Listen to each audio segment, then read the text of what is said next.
Welcome in the lecture series of electromagnetics, microwave and antenna engineering. Today we will discuss the electromagnetic mode theory. We will cover this theory in 3 or 4 different parts. It is always difficult to understand the electromagnetic modes, how they are generated, how they are propagated through the transmission line. So today we will discuss the electromagnetic modes in coaxial cable. In today's content, we will design a RG58 coaxial cable, and then we will see that how the electromagnetic modes are propagated and how many modes, higher modes or lower, how many modes are allowed by the transmission line.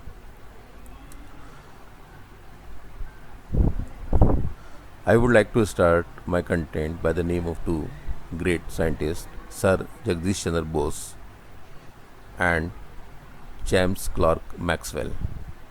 Sir J.C. Bose has proved that light is a form of electromagnetic radiation, and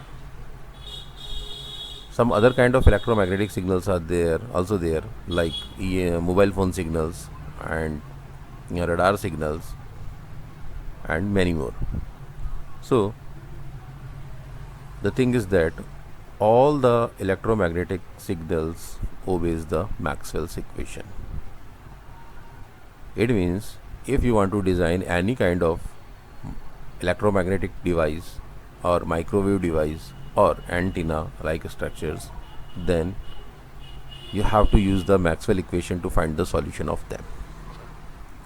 Now, what are the modes? In general, the modes are the radiation patterns which generates when they are propagated through the transmission line, or you can say when an electromagnetic signals propagate through a transmission line, that time it generates some patterns, and these patterns are modes. But we cannot understand only by this definition. The another definition of mode is it is the solution of Maxwell's equation. So which kind of solution of Maxwell equation? Let us see. In this diagram we can see that different kind of modes are there. Actually they are representing the electric fields and the magnetic fields in the transmission line.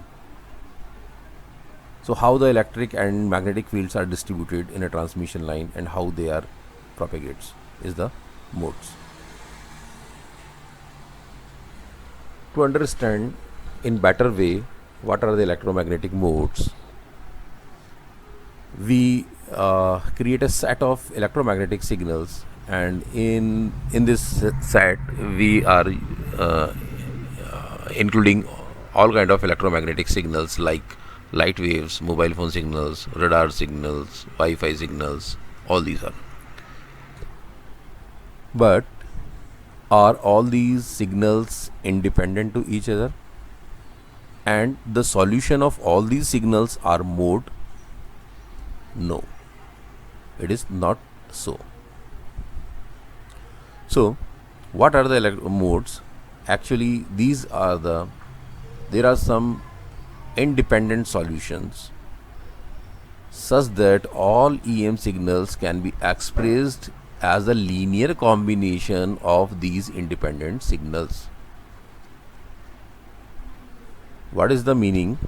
The meaning is that if we have a set of electromagnetic signals and all these signals are not linearly independent, then we will choose the we will create a subset of all the linearly independent signals, and we can create all the EM signals by the linear combination of these independent signals. That is, then these independent signals are called electromagnetic modes. So the minimal number of independent solution are called the modes.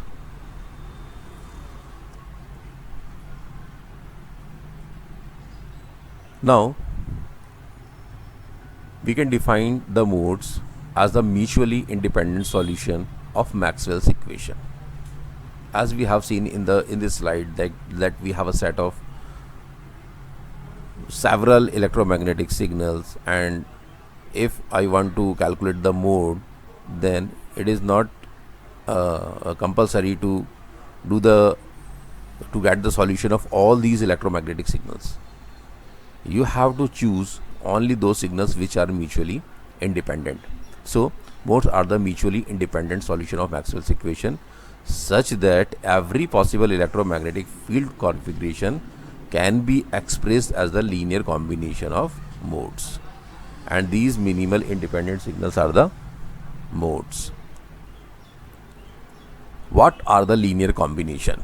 Linear combination means, let us suppose I have a vectors x1, x2, xk, and all these belongs to a set V. In our case, x1, x2, x up to xk, all these are the electromagnetic signals, and we are creating a set of all these electromagnetic signals. Now we are creating V, which is the linear combination of all these x1, x2 up to xk. So we are writing this V as a lambda 1 x1 plus lambda 2 x2 up to lambda k xk, and we can write this term as the summation of this, and all these are belongs to the set of V. All these lambda are the linear combination of these vectors. So all these lambdas are the basis function. To understand this, we can write, we are taking an example that x1 is 1 2 3, and x2 is 2 0 3, and x3 is 5 2 9. So I can express this x3 as the combination of x1 and x2.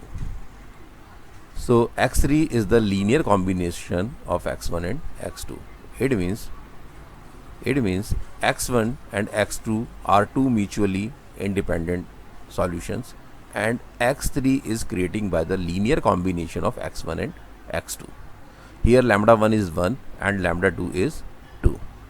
So I am expressing x3 as a linear combination of x1 and x2. Now what is linearly independent? Linearly independent means a set of vector is linearly independent if none of the vector can be written as a linear combination of the other vector. So like here we have v1 equal to 1 0 and v2 equal to 0 1.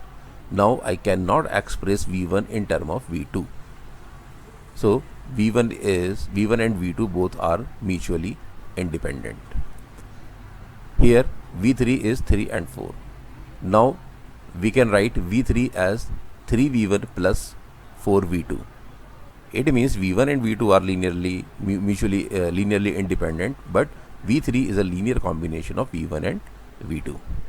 So linearly independent can be expressed as alpha 1 v1 plus alpha 2 v2 up to alpha k vk equal to 0.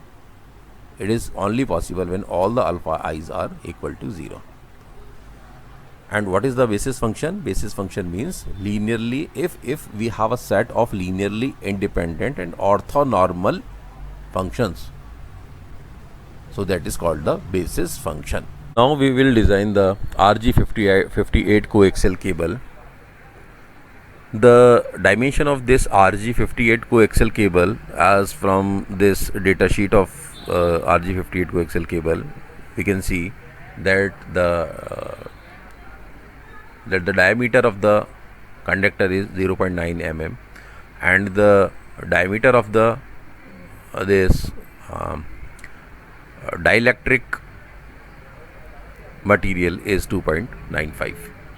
So by using these two parameters, we will calculate the impedance and the operating frequency of the coaxial cable.